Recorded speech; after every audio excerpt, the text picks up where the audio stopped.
Welcome to the Journey of Growth podcast, episode 36. I'm ThE, the host of this event, which is created so myself and others can share a perspective on it in hopes that one another's journeys will be relatable, establishes awareness, and inspires listeners to adopt and maintain such behavior. The definition of growth is the process of developing new skills, attitudes, actions, or reactions that can have a beneficial impact on your life and increases your overall well being. If you'd like to be a guest on the show, you're invited to do so by reaching out to me on Instagram at Kite Raps. And I hope if you choose to initiate and have a willingness to venture into the unknown with me, that you'll be able to also develop your self awareness and skill set by participating in this engagement, which is the intention for it. Tonight there is a new guest, and I like for the guests to introduce themselves so that um, they can provide a proper introduction. But I will introduce them formally by saying the featured guest today's name is Tom Toro. Hello, Tom. How are you? Hello, hello. Doing very well. Thank you for having me. It's an honor to be here. Thank you. I appreciate you for joining the show tonight. What can you tell me about yourself? That's a great question. Gosh, we're getting right into the meat of it. I am. I'm a cartoonist, most well known as a cartoonist for The New Yorker. I have a new book that just came out this week. It's called "And to Think We Started as a Book Club," referring to one of my most popular cartoons that's been in The New Yorker. I've been doing cartoons for them for about 15 years, starting in 2010. And otherwise, I'm an illustrator. I've done several children's books, some of which I've written, some of which I've drawn the illustrations for other people's texts. And yeah, and before that, I dabbled in filmmaking for a while. I've always been an artist in my professional life, and yeah, I don't know if this is spilling the tea, but we know each other from high school. So I'm also an El Cerrito Gaucho, as part of my origin story, class of 2000, true millennial. Um, yeah, but that's me. Born and raised El Cerrito, lived for a period of time in New York, lived for a period of time in Kansas City, and now I am in Portland, Oregon. Wow. I appreciate the elaboration of who you are, and I will inquire further as we proceed on into the podcast. My next question is, what would be your perspective on the concept of growth? That's a great question. I feel that growth is continuous, or at least I try to have it be continuous. I feel like for a long time, in my life, both creatively and personally, I kept anticipating a sense of reaching some sort of plateau where I would like reach a level at which I would feel established and stable and set up, and have everything kind of be a little bit easier or something, once you've reached a plateau. And after a while, in sort of encountering some frustrations around like, why isn't this happening? Why do I still have to keep struggling? I realized that it's just a continuous thing. It's just a continual process of finding your place, finding your voice artistically in the instance of my profession in my creative life. And I think that relates just to the concept of growth because stasis is not really possible. We're always in the midst of change, and I feel like accepting it, being open to it, having it guide you where it'll take you, and just kind of being aware of the changes that both are necessary and the changes that also that maybe you need. Those can be two different things in some instances. But yeah, for me, the concept of growth is like a continuum. I feel like that's the most helpful way to think about it, where you're in the midst of it constantly and always, and that yeah, it's just part of you, and then you're moving with it as it moves you, and it's yeah, I think that's the best way that I would describe it. It's a continuum that you're part of. I can relate to what you're saying. I can relate to that statement, and it does seem like growth is a lifelong experience. So, and I hope to maintain the pattern of my growth of self at present. Hmm, hmm. Yeah, it's kind of funny. It's like growth is there's a level of intention to it where you can grow in ways that that you plan and that you design, and that, like, the forming of new habits, obviously, what you encounter in your reading can change you and your mindset. I try to read as much as possible. um, but there's also the growth that happens almost spontaneously or unconsciously or unwillingly, in some instances. And so I think those things can both affect you and change who you are as a person. And I've definitely experienced both those in my life in different ways. Um, so it's like those two are always in conversation with each other. The way that you're trying to intentionally change, and the way that change is happening almost unbeknownst to you. You know, Mm, yeah. that's interesting. Which segues into my next question, Tom. How are you currently growing? I am currently growing. I've stopped growing physically. That happened a while ago. I'm not in my second puberty. I've given up trying to put on, to bulk up. I'm just a skinny dude. That's how I'm always going to be. So I'm not worried about physical growth. Um, but it's funny. I have a 10-year-old, and he's very much. I can remember that age and being like, he's really into kind of athletics and trying to do, like, bodybuilding, which, like, for a 10-year-old is extremely cute. I can remember, like, we're both children of the 80s and 90s, and so I can remember being like, oh, I'm going to be Arnold Schwarzenegger. Like, that's definitely my destiny. I'm going to put on that. I'm going to put on all that muscle. So it's kind of funny, like, when you're young, growth is very much a physical thing. But, like, in this phase of life for us, growth is obviously internal and psychological.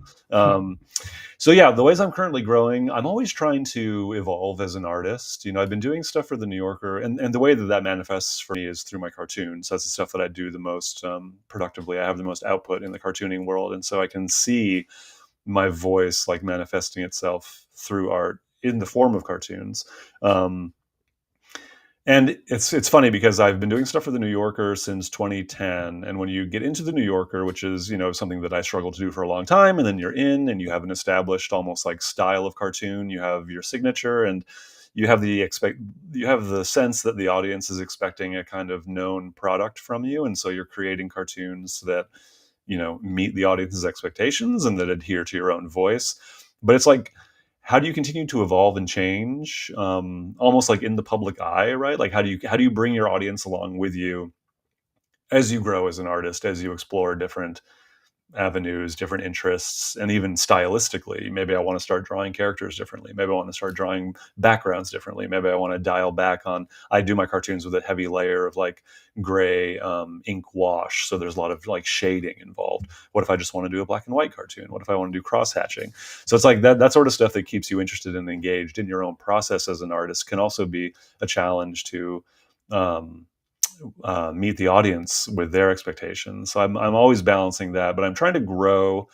I'm trying to grow in a way creatively where where I stay open to mistakes, Mm, because I feel like mistakes were very important in the early period of my growth, and I was learning a lot from my mistakes.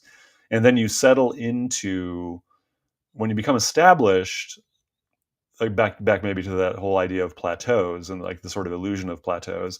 When you become established, it becomes easy to kind of settle into an an era of, like, repetition, where you're sort of repeating yourself. You're delivering a known product, something that's safe, something you know works. And I think that the challenge as a mature artist is to, like, try to continue to make just as many mistakes as you were making in your training period when you were first discovering and finding your voice. So I'm trying to grow in a way, like, through keeping myself open to mistake and experimentation. mm. Okay, that's interesting because it seems, in terms of that statement of being open to mistakes, that mistakes for yourself are can be resourceful in terms of your growth as an individual. Is that an accurate assessment?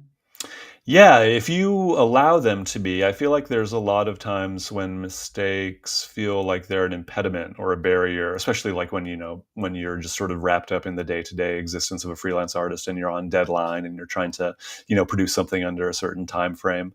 Um, Mistakes can be sort of a hindrance, but oftentimes, that's where the good stuff is. I have this, like, pet theory where, how we're sort of living with this ghost of AI, in our Hmm. lives now. Like there's, this artificial intelligence that's like sort of nefariously being trained on our own art to replace us in some way, right? And I have this pet theory that like maybe the way to make art with like sort of strong and enduring in the era of AI is to like lean into our mistakes, because I think that's what makes us human, and that's maybe what AI can't replicate, because it can only sort of regurgitate what it has digested from the body of work that already exists, right? But Yeah. mistakes are where the unknown happens. And so I think that they can oftentimes be productive, if you are. It's just about keeping an open mindset to what those mistakes are teaching you about how you can be doing things differently, and Hmm. not seeing them as um, stepping off the known path, right? Okay. Allowing yourself to go down that avenue a little bit, because it took me a while. I mean, I often say that, like, you know when I was just trying to break into the New Yorker and as a cartoonist, they took the 610th cartoon that I submitted to them, and that was after over 2 years of submitting things. And not all of them were great ideas. They sort of deserved to be rejected, because I was very much growing and learning and experimenting as an artist. But when I think about that period of time, I went through a lot of changes, and it was an incredibly fruitful period. Even though I wasn't having my stuff published, I was undergoing so much growth and experimentation, just in terms of trying to like find that point at which my sensibility as a cartoonist matched my sort of capability as a craftsman, and how those two things could marry each other. Um, and it was a really kind of, it was a hard time. There was a lot of uncertainty involved in it, but I feel like it was also just a time at which I experienced this almost like growth spurt, creatively, and it had all the awkwardness of like a adolescent growth spurt, right? But it brought me to where I am now, and I'm interested to know. I don't know where I'll go next, and that's kind of exciting, scary, but also exciting. Interesting. And I can share my reaction to that statement momentarily, but I want to inquire about your current book that you're promoting, and what can you tell me about it? And if possible, can you provide a visual to the audience? Yeah, for sure. Conveniently, I have a copy right here next to me. It's called "And to Think We Started as a Book Club," and it's based on one of my popular cartoons. There's a group of people who are driving away from a bank, having just robbed it, and apparently they had started as a book club. So what I like about this cartoon is that it kind of implies a larger world. Like, it makes you imagine what had they been reading that led them to become bank robbers, and where are they going from there, and the way that they seem to be getting away with it, so they're like very successful bank robbers. So yeah, so like I love cartoons that are moments in time where there's a Hmm. storyline that you're just sort of dipping your toe in, and it's Hmm. left it like it inspires your imagination, right? Because everyone will have a different narrative around like what happened before and what happens next. So something that I think that's like the good cartoons do that, because they inspire us to think outside the parameters of the panel. Um, and so yeah, it's sort of a collection of a lot of the stuff that I did for the New Yorker over the past 15 years. It's also like weirder stuff that has never been published before that I slipped in there. But it's been really well received. It's gotten some really good reviews from Seth MacFarlane, and I got a quote from Anderson Cooper, and one of my favorite stand-up comedians, Hannah Gatsby. Fred Armisen gave me a quote. So yeah, so it's been really well received, and it just came out we're live now, so it just came out 2 days ago on Nice. Tuesday the 7th. If anyone watching this is in Portland, Oregon, I'm going to be tomorrow night, Friday night. I'm going to be at Powell's Books in Hmm. Portland at 7 o'clock. Um, so yeah, in a way, it's kind of like a career retrospective in kind of a really funny way of over the past 15 years, which is very humbling to be able to hold in the palm of my hand 15 years of my life. It's like, it's not comprehensive, it's sort of a selection of the greatest hits, and it's sort of divided into chapters: the book of life, the book of love, the book of work, the book of beasts, the book of weird. So like they're sort of thematically organized. And I like to say, like, some people have asked me like why a collection of cartoons at this moment in time, because I have Instagram, I have Facebook. A lot of people can go online and find a lot of my stuff. So why a book of cartoons? And it's the same reason why bands continue to put out albums, right? I mean, there's a reason, like I took a long time organizing them in the way that they are presented in the book. And it's like, as you flip through them, it's kind of this like rolling wave of laughter experience. You know, each one sort of ends in conversation with the next. And there's almost like a sort of subliminal narrative, you know, that's happening among the cartoons as I'm telling the story of the themes. So yeah, so that's like why a book. And there's also like I have just extremely fond memories of, you know, I don't know if you read comics growing up, but I loved the Mhm. Calvin and Hobbes and the Far Side and all those comics we grew up with as kids.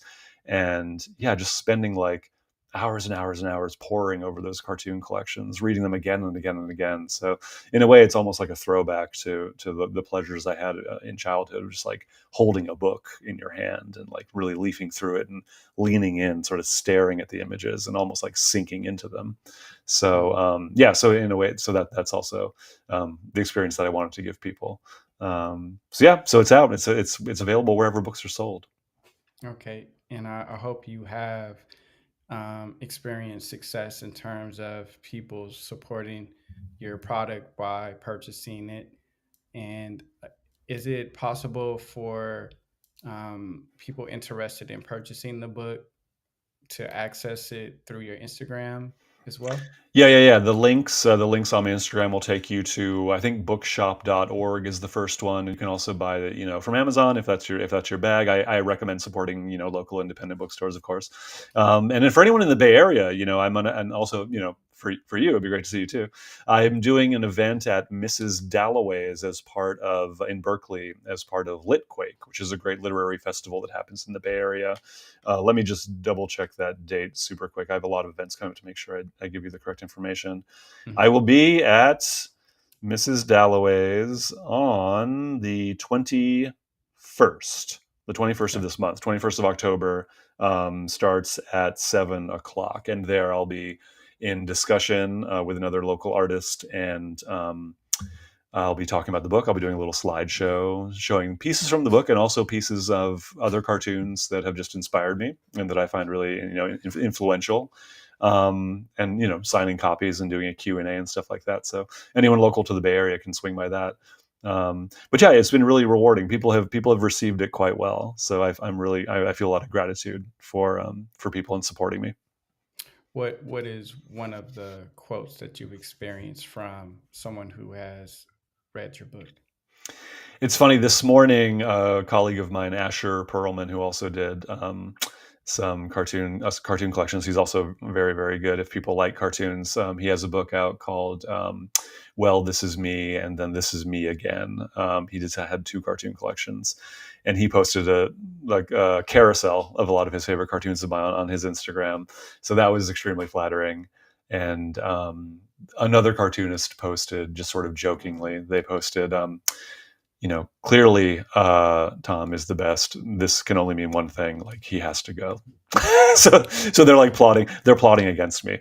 So we have a little cartooning feud going on. I'm trying to recreate. They live in New York, and I'm trying to recreate the East Coast West Coast beef from the from the '90s, but among cartoonists. So Uh-huh. it's gonna be a little lower stakes maybe, but you know, we grew up in that era, and it's always exciting to be involved in a feud. Yeah. Um, but yeah, no, it's been really, you know, we try to support each other a lot. The cartooning community is very, very friendly and supportive. I mean, we have there's a little bit of competition because we're competing for the same spots, like in the same magazines. But there's also a camaraderie in just like knowing that we've been on similar journeys, that we endure the same amount of rejection, that we're all involved in the same struggle to come up with new ideas and to find an outlet for them and a market for them and an audience for them. So yeah, I feel fortunate to be involved in like a very supportive community. You mentioned the bookstore that you'll be appearing at here in the Bay Area on October 21st. You said that it would be at 7 p.m. Hmm. I'm sorry, is that in the morning or is that in the It's going to be in evening? the evening. It's going to be at 7 p.m. at Mrs. Dalloway's on College Avenue in Berkeley. It's funny. I used to part of my journey was like I grew up in the Bay Area, went east for college, came back to live with my parents when I was trying to sort things out in my mid 20s, and started cartooning, started submitting to the New Yorker, and then for a while I was living in an apartment in Berkeley.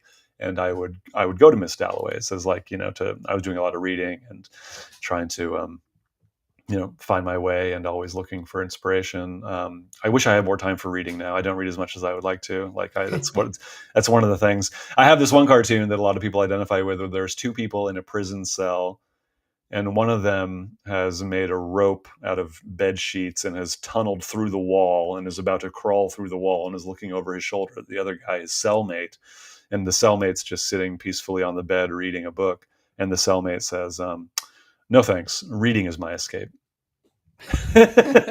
So I've always loved that, like reading.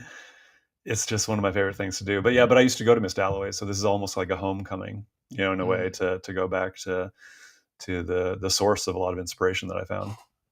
yeah, I'm glad you have an opportunity to go to a place that you enjoy during your childhood. Regarding a cartoonist, what is the difference between a cartoonist and a illustrator? I think a cartoonist, it's considered that you are coming up with the topic, you're coming up with the idea behind the cartoon itself, whereas an illustrator, you're usually assigned to, come up with illustrations that elaborate on someone else's idea. Like when I was an illustrator for two of my kids' books, pardon me, I was really fortunate to get paired with the great comedy writer Simon Rich, and he wrote two children's books that we did together. One is called "I'm Terrified of Bath Time," from the perspective of the bathtub. Like the bathtub is a character, and the bathtub doesn't like bath time. And the other one was called "Back to School Backpack," where a backpack is really nervous to go back to school. So like they're anthropomorphic objects. But he had a really wonderful, wonderful story, and so it was really just my job to bring his words to life, through the illustrations and come up with the character designs. So that's kind of what, an illustrator does. A cartoonist, you're coming up with like the words, if there are words, like the caption to the cartoon, and you're coming up with the subject and the topic and the characters. So it's kind of more of there's more of like an author voice to being a cartoonist, and an illustrator, you're often working in partnership with somebody else. Yeah, I appreciate that insight. It's possible that other people are unaware the difference as well. Yeah, no, being an illustrator can be really rewarding too, because you're working with a solid foundation of someone else's text, and it's exciting to be in collaboration. Like, it can be a little bit lonely being a cartoonist, right? Because you're left there kind of, with your own ideas and on a wing and a prayer, hoping they'll work and hoping the editors will enjoy them. There's a high rate of rejection, which is something that you just kind of have to endure, as I think as a freelance artist in general, but in particular as a cartoonist, because there's a real focus on just like coming up with a lot of ideas, and being accustomed to the fact that a very small percentage of them will actually work, in terms of getting accepted and selling them and then producing them for publication. I'd say that probably like 5 to 10% of the stuff that I produce ends up making its way into magazines, that I get paid for. The rest of the stuff I'll hold on to, and I'll like rework them. You can always rework an idea and modify the caption, do some editing. And I've also started a Substack, for people who are in the Substack world. I have a Substack called Undiscovered Masterpieces, where I will do artwork original to the Substack based on stuff that has not been published elsewhere. So yeah, but being an illustrator is there's a little bit more of a security with it, because you're usually working on something that will be published. Like you're sort of hired to be paired with an author. Um, and then the trick is just like working in collaboration. But it's a really nice thing to do as well. I find equal amounts of enjoyment in different ways in both. Okay, that was going to be my next question. Excuse me. That was going to be my next question of out of the cartoonist and illustrator experience, which one, if any, do you enjoy the process of engagement in? I'd say it's like by a hair's breadth, probably being a cartoonist, just because there's a real validation in like coming up with an idea that works, right? Like, oh, this is my idea. Like no one else has come up with this. Like I have this like, unique insight that is mine, and it just feels more like it's a personal statement, because you're Hmm. you're doing the idea, the writing, and the drawing.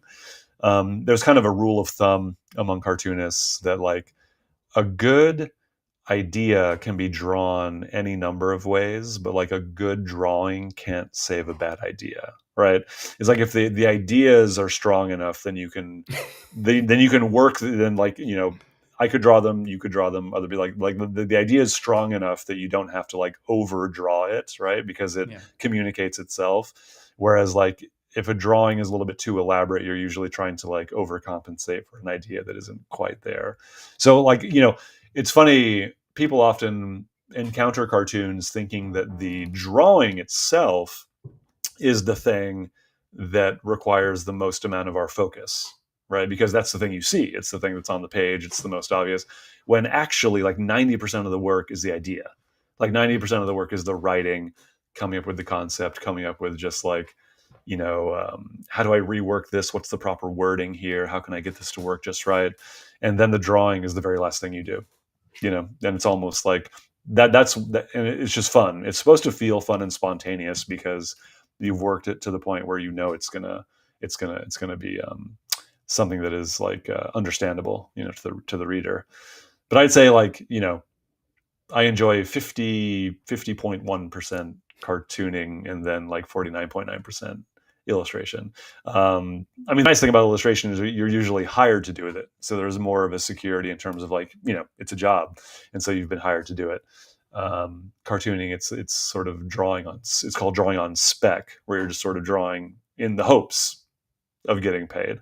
Um, so yeah, those are the two dimensions of that. You mentioned I think it may be a platform. It's called Substack. For those who are unaware of what Substack is, what can you tell me about Substack?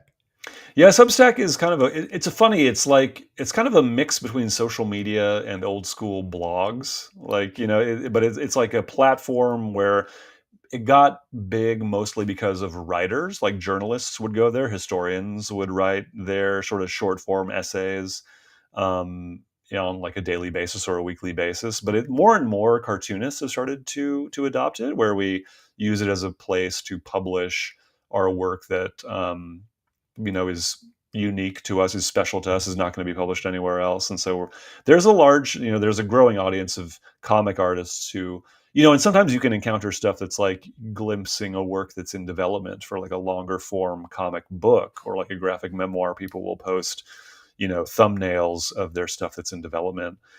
For me, the way that I use Substack, and if anyone's interested, my Substack is called Undiscovered Masterpieces, or you can just search Tom Toro on Substack.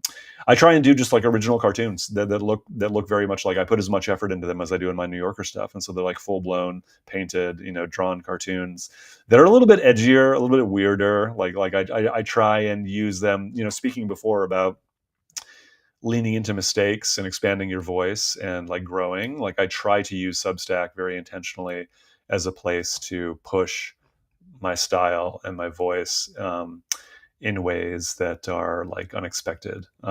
So I try and bring my audience along with me. So people who like my New Yorker stuff hopefully will also enjoy the Substack stuff. But it's sort of a little peek behind like an artist in process and an artist in the act of pushing themselves a little bit further. Okay. I appreciate that. I will look into that because I was unaware of the specifics of it. My next comment uh, is going to be regarding an earlier statement that you had said. You had said that I think when you initially started engaging with hoping to be hired by the New Yorker, it took 610 submissions before you experienced a reaction or a response from the magazine. And those um, submissions could be perceived as I think you used the word earlier, a mm, rejection, or could also, people could perceive it as a mistake. But despite those submissions and not getting responses, you remain resilient and continuing engaging. And eventually, you did experience a reaction that was appreciated by both parties, being yourself and the New Yorker, which then resulted in you experiencing a job opportunity. But, but prior to experiencing the job opportunity, based on my perspective, when it comes to growth, action becomes identity. So Mm, those in the process of submitting 610 submissions, it would seem that the act of doing that 610 times resulted in an enhancement of your identity of self. And if that is so, what did you discover about yourself in that process or experience? mm. Yeah, that's an interesting way to describe it. When I was in the midst of it, and this was, 16 years ago. So I'm trying to like project back and like sort of cultivate my memories of what it was like to go through that. I mean, they're very vivid, and I definitely, reflected on that experience a lot. Um, in the midst of it, there was definitely a lot of frustration. I think the thing that kept me going was that I I didn't experience the rejections necessarily so much as a reflection on my worth or on my capabilities, but I experienced them more as a reminder that there was more that I had to like keep discovering, right? It's like I like that's the most generous way to put it. I mean, it can be very frustrating, and there is like definitely an emotional element attached to it because there's no way to experience rejection other than a feeling of, anger, sadness, whatever you're going through in that moment. But once that passes, I feel like I knew that I wasn't quite ready. And so I knew that there was more that I had to learn and to continue to discover in myself as an artist. And so it was just like, it was a reminder to recommit myself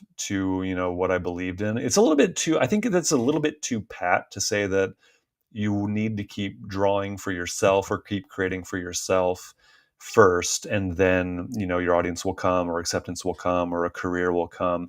I feel like that's almost a little bit too simplistic. I feel like there is actually value in maintaining a very firm goal in mind, right? Like I wasn't just doing it for myself, I was doing it with a level of intention where like I knew that it was something that I had a passion for, and my output was not yet matching my ambition, right? I still had, there was like a gap there that I needed to bridge. I knew that gap was only going to come from my own continued effort, my own continued experimentation, and my own continued growth. And so the rejections were almost markers that I was still on that path. It wasn't that I was being pushed off of it, right? It was just that I had yet another mile to go in the marathon, right? I hadn't quite reached the finish line.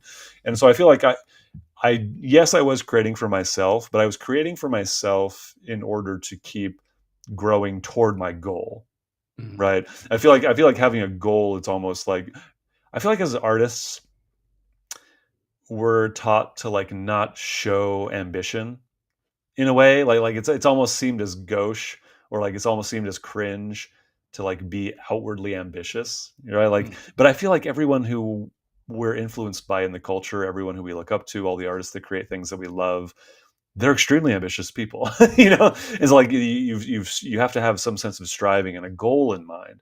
So I feel like if you can pair your your mission and your ambition with like your growing aptitude in what you're endeavoring to achieve, then that can be like a healthy dynamic, right? I feel like keeping a goal in mind as you grow toward it is really important. Otherwise, the rejection can feel more devastating because it's almost like it can knock you off the path easier if you have no path Mhm. that you're on. You know what I'm saying? Mhm. So it's like, yeah. So I tried to treat them as reminders. I kind of like use them as motivation. I tried to do this sort of, alchemy of like changing rejection into resilience, where it's like, okay, if I'm rejected, I'm going to submit twice as many cartoons next week. I'm just going to like, I'm going to be stubborn and I'm going to keep goal oriented. And I've had the benefit of always being like kind of very stubborn, and like I've always had a very strong work ethic. I feel like work is very redemptive. Like I feel good when I'm working. I feel good when I can look back at the end of the day and be like, I tried hard that day, you know? So I feel like, if you can use rejection as motivation as much as possible, and try to learn from it, right? I mean, keep it in perspective. Like, after a while, I still get rejected. Like, I might have quote unquote made it as a cartoonist, but I would say out of the 500 cartoons I submit to the New Yorker every year, it's a good year if they take 20. So Mhm. that's a pretty high rejection rate, you know. Yeah. But if you can just learn that it's not about you personally, and it's really about like the wider context of just like the marketplace, the specific, perspectives of the people you're trying to get acceptance from, or trying to be hired by, or trying to get to buy your stuff. It's almost like being accepted to graduate school. Like, they don't take the top 20 most qualified candidates. They take the candidates that they think make the best mix of a class, right? So it's like, there's other factors involved that are beyond your control. Mhm. So just keep in mind what you can control, and try to use it as motivation instead of, and don't be too discouraged. Um, Mm. that sounds easier than it is. There's definitely an emotional element to it, and you kind of have to move. You kind of have to move through the phase of like, oh God, why am I doing this? Like, But if you can keep the goal in mind, and just go back to work the next day, Mhm. you know. I think for me, when it comes to work, indicators help me to stay inspired and motivated in my engagement of the process of working. So it seems, based on your experience with continuing to stay committed to submissions to the New Yorker magazine, you weren't at a point of disengagement. Mm, It seemed like you did enjoy the process of the submissions, because the work in itself is something that seemed to be self fulfilling to you. hmm, hmm, And so, and it seems like as a result of you staying committal, the external world offered you an opportunity, which for me is supporting your initiation. And I hmm, hmm. think if, and I think when it comes to a relationship, it's not a one-way street. It's you know, Yeah, two entities have to be in relation to one another in order for chemistry to happen. yeah, yeah. So, And I would say also, there's one element to that journey that I should also mention, which mhm, is, don't be afraid to ask for advice. You mhm, know, I didn't just sort of get rejected in silence. I eventually took a trip to New York to meet with the New Yorker editor, and to, specifically ask them for advice, or ask them, how close was I? Was I getting closer? Did they see potential in me? And I also reached out to some of my fellow colleagues, just to, even when I hadn't broken in yet, just for a sense of community. I mean, just for a mhm, sense of camaraderie, and also for tips. Like, I sent them some of my stuff for collegial feedback. I got some good pointers.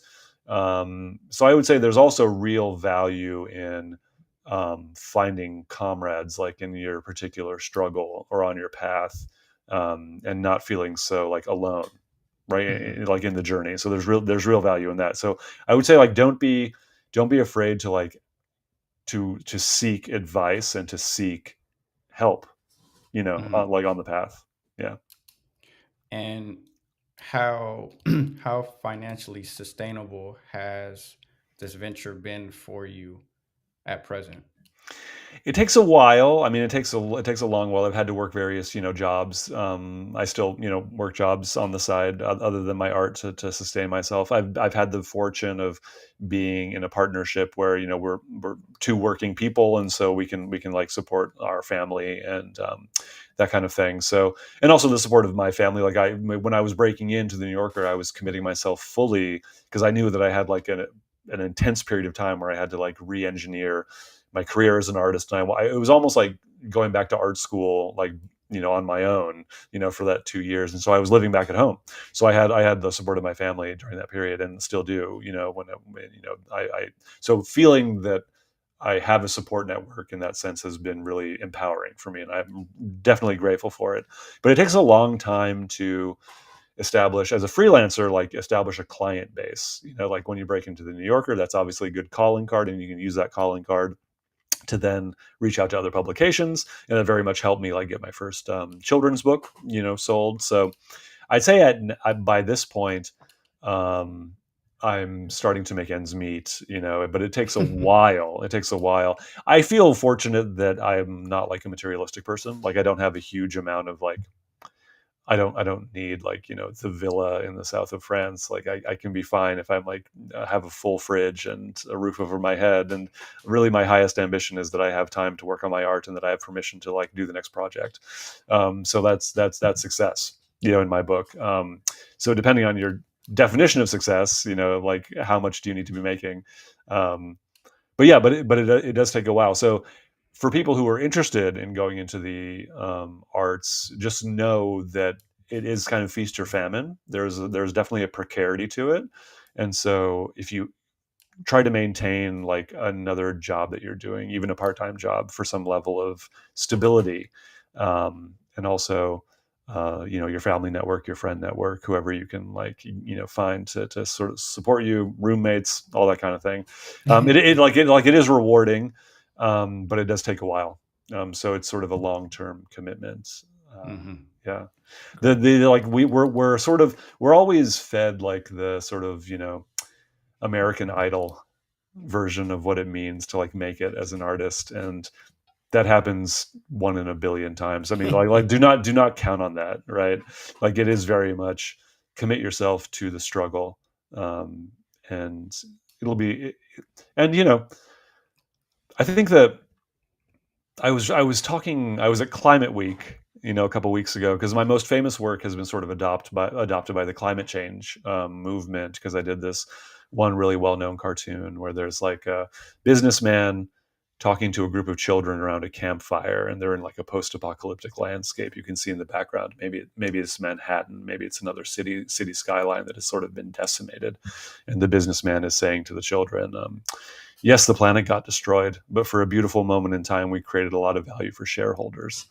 So that's been sort of adopted by the climate movement. It's been shared by Bernie Sanders and Greta Thunberg and Leonardo DiCaprio and all these famous people. So I was invited to Climate Week to talk on the importance of humor in the climate movement and how it's possible for humor to be clarifying and also galvanizing and motivating. So that was really a fun thing to do. Um, but yeah, I had the chance to reflect on that. I did an interview, and I was saying, I had no intention that my work would become viral, or that it would have that impact. And I feel like focusing on impact is misguided. Like you can't predict that, and you can't control that. You can only focus on intent. Like, what is your intent behind the work? You know what I mean? And so like the impact is beyond your control. I feel like with that particular cartoon, for example, I've like kind of lost. It's not mine anymore. It's been sort of out into the world, and it belongs to the world. Um, but what is your intent? And the intent is really the only thing that you can control, because that's in your hands. And then like you put it out in the world and let the ripples ramify. Tom, there's a question that comes from Robert Gray. The question is, do you ever tackle political issues? That's a great question. I don't consider myself. I appreciate that. Thank you, Robert. I don't consider myself like a political cartoonist. Like in the world of cartooning, there's editorial cartoons, which are kind of a different genre. Like they're the newspaper cartoons that deal with topics ripped from the headlines that are very responsive to like current events. And so I don't necessarily do a lot of those. However, a little bit of a throwback in time, the New Yorker does cartoons for their magazine, and those are very much intentionally kind of not political, because they're embedded inside of the journalism, and they don't want the cartoons to feel like they're responding or commenting on the journalism. So the cartoons are often just like human situations, dating, love, marriage, riding the subway, animals, like that kind of thing, but with like a sort of a heightened sensibility. However, the New Yorker also does cartoons for their website, and that's called the Daily Cartoon, and those are a little bit more editorial. And during Trump's first inauguration, it's kind of crazy that we have to like now designate whether it was the first one or the second one. That's insane. But like the first one back in 2016, I had been assigned to be the daily cartoonist for the New Yorker's website for the entire month of his inauguration. And so I was doing a cartoon every day for the website, commenting on the first Trump era, and those actually got collected into a small chapbook of cartoons called Tiny Hands. I'm not sure if it's still in print, but yes, I do like doing political stuff. The funny thing about political stuff is that like I have kind of a cast of characters that are in my cartoons that are kind of are identifiable in some way, but they're not named, and like it's not really important that you know who they are. They're just sort of serving the joke.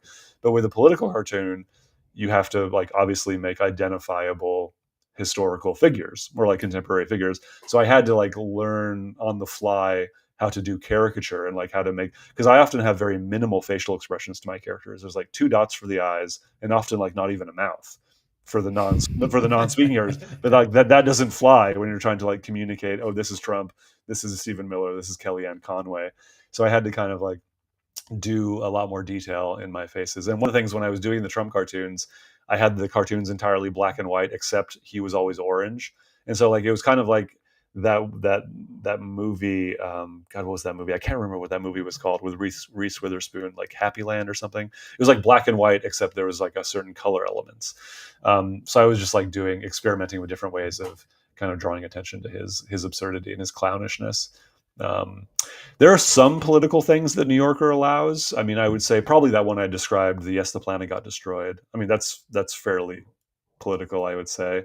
And as long as you think that like the personal is political, then I do a lot of like commentary on just like personal situations, like tensions in a marriage that might be the result of like the political situation. And I also do cartoons for Yale Climate Connections. They're a very climate specific website.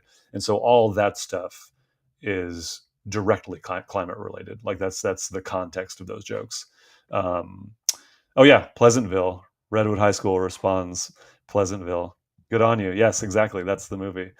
Um, so yeah, so political stuff I find really really fun. My style is kind of not. I do a lot. I sort of agonize over the wash of the cartoons. Like I like doing a lot of detail. So I really admire people who have a more sketchy style who just can like sort of dash them off and be really responsive. But when I think of a good political idea, I do enjoy doing them. There was one kind of funny one where in this most recent election, I had a group of political consultants looking at a map of the United States, and it was broken down into blue and red counties, and so there's just like a sea of like red and blue, and but emerging from it was a dolphin. Like a dolphin was coming out of the map, and one of them was saying, "When you stare at the electoral map for long enough, it becomes a magic eye poster."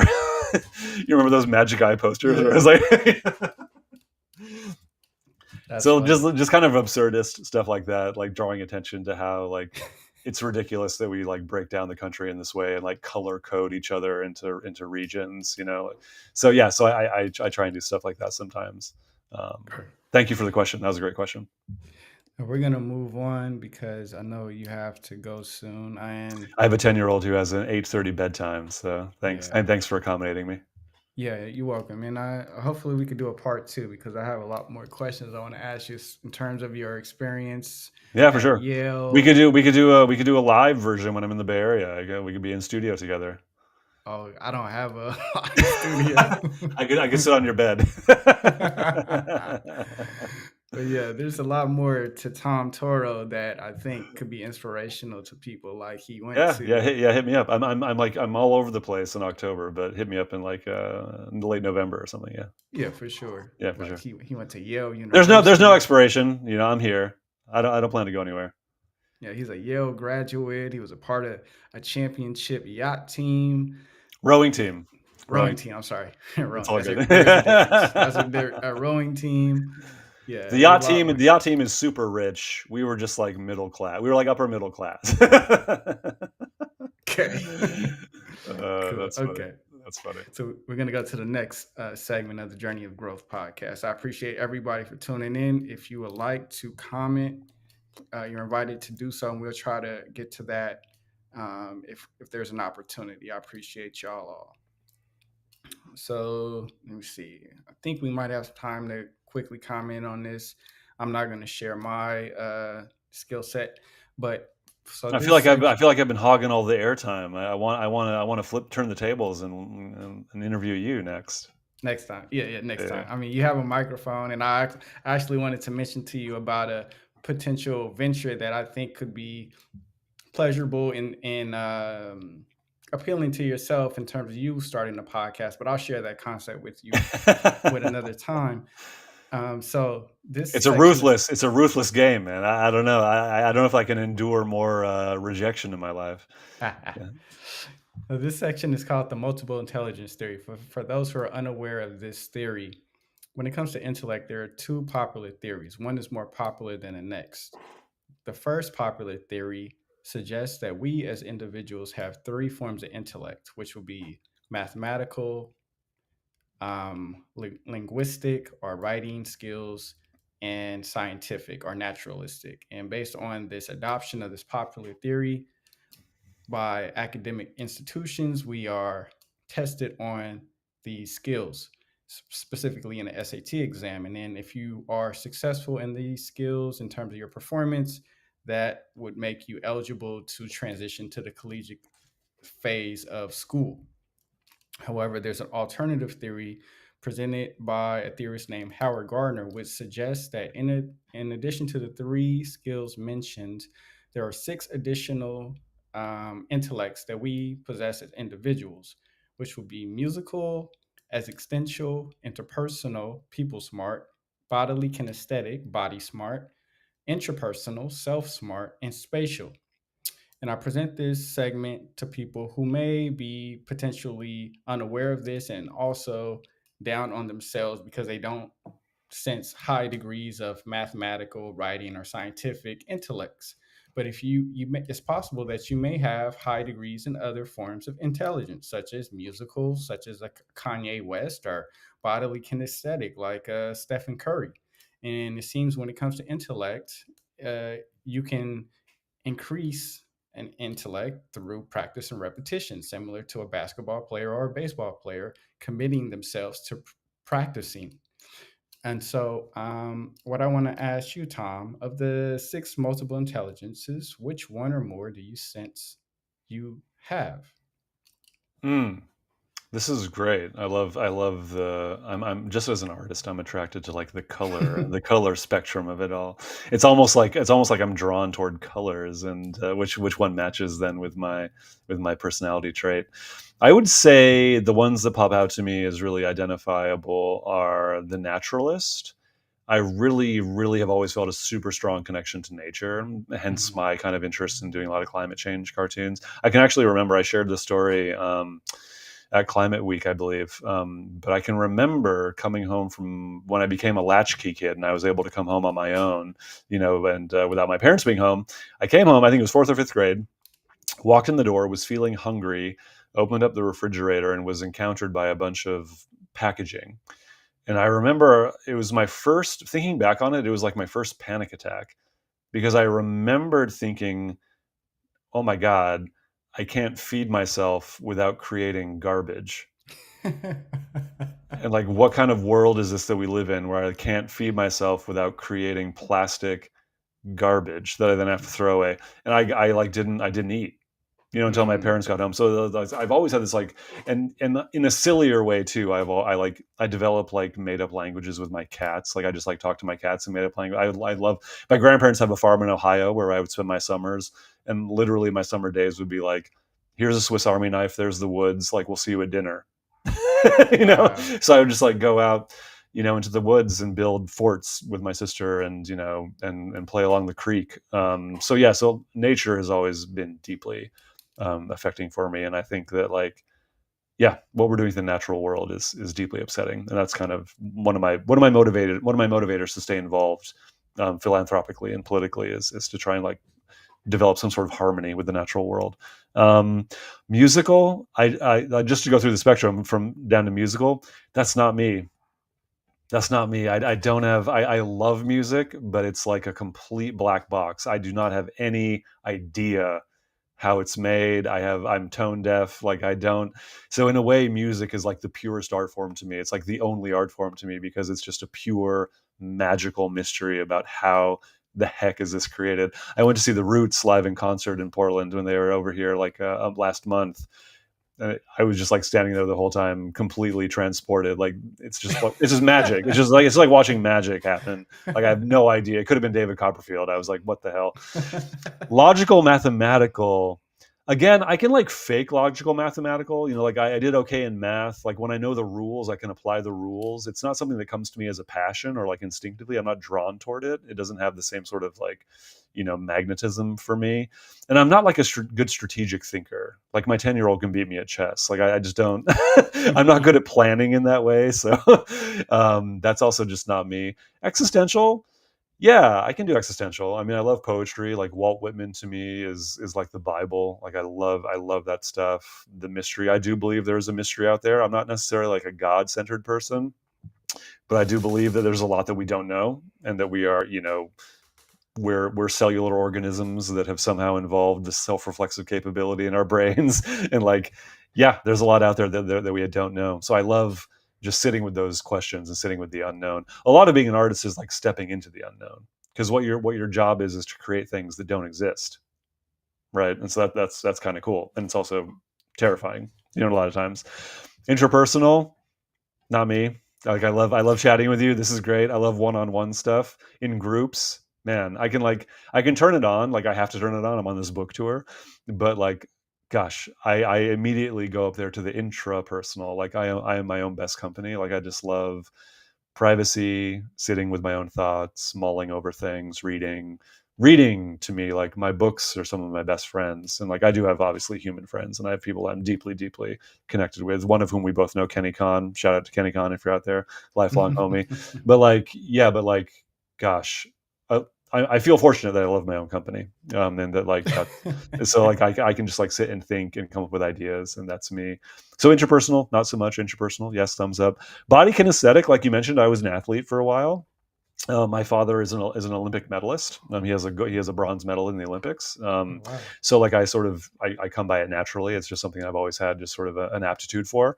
Um, and yeah, I've always felt most comfortable in my body when I'm engaged in like sports, when I'm doing something. So that comes very naturally to me. I like that a lot. Linguistic, again, the reading, like if I could flip a switch and be like a novelist, like I have like many unfinished novel manuscripts sitting like literally next to me in my desk drawer.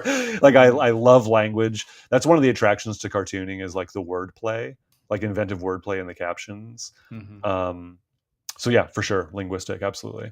And spatial, it's funny, like I guess spatial is super different than body kinesthetic. Like I feel I have coordination, and yet when I was living in New York for 2 years, I swear to God, every time I exited a subway station and came up from underground, I would go in the exact opposite direction that I was supposed to be going. Like I did not, I could not orient myself. It's like I get lost. I get lost really easily. Oh. So I guess spatial is thumbs down on the spatial. So yeah, so for me, I'm a naturalist, existential, body kinesthetic, linguistic, interpersonal dude. Okay, one question. From my perspective, when it comes to spatial intellect, I think of, well, it says by definition, visualizing the world in 3D and also engaging with three-dimensional objects. And when I think about art, illustrators and cartoonists, it seems like spacing in terms of placement of elements through Mm, drawing them out, and placements of like the eyes to the in relation to the head and the mouth seems to fall into the category of spatial intelligence from my perspective. Would you agree with that's my statement? interesting. That's interesting. Yeah. No, I totally would. And I wonder then what the differentiation would be between like in your brain navigating your own body through space versus being able to map out a composition on a flat piece of paper, right? Hmm. Like, are those two different things? You know what I mean? Yeah. I think maybe the compositional elements of a cartoon almost fall more into the linguistic, right? I don't Yeah. know. It's sort of like it's a storytelling. You know what I mean? Hmm. More than it is kind of a rendering of a three-dimensional space. That's super Hmm. fascinating, though. Yeah, I'll have to think about that more. That's intriguing. Okay. Well, we have reached the 8:30 mark. I appreciate Thank everyone you for for. accommodating my parenting schedule. Yes, I mean that is a part of a discipline. So, I That's right. that and so like through that engagement you are also growing your relationship with your child through bonding, and so I want to be a support of that as well and acknowledging that. So yeah, I Thank you. appreciate you for joining me on episode 36, and hopefully we'll have you on for an additional episode maybe in November. And what would your parting words be, Tom?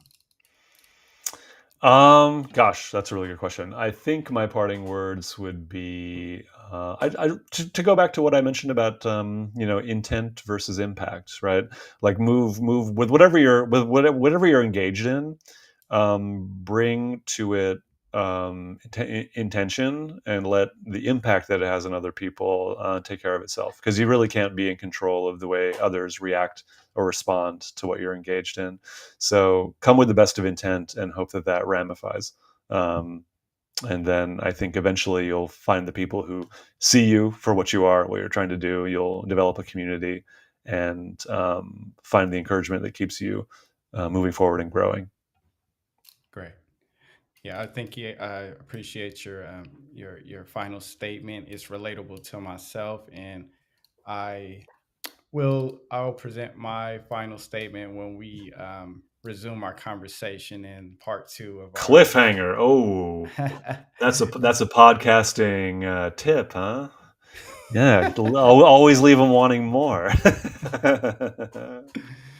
So I thank everyone for tuning in to the Journey of Growth podcast, episode number 36. I hope you enjoy the rest of the evening. I appreciate you all.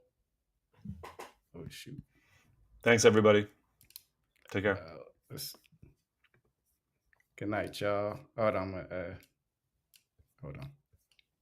Feedback. Okay. Here we go. Goodbye.